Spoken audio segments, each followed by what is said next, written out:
Hey guys, hope everyone is well as a great life. We're back. UFO, first time doing it. Yeah, I've never even really heard of the band until recently. Neither of us have heard of it or heard of any of the songs.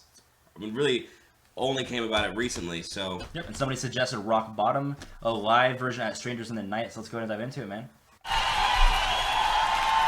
What'd you say? What? Got it. Okay, this is something called Rock Bottom.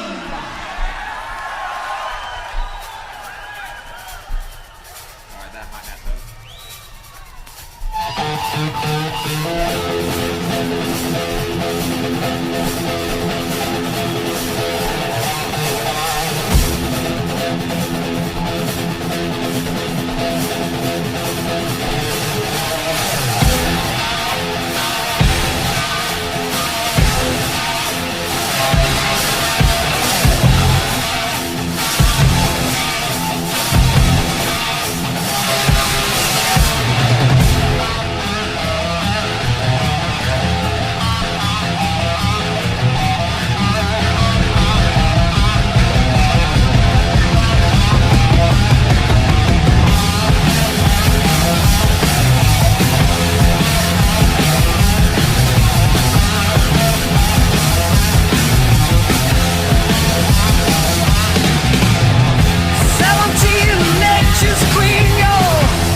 Dude, they were so tight. They're very tight.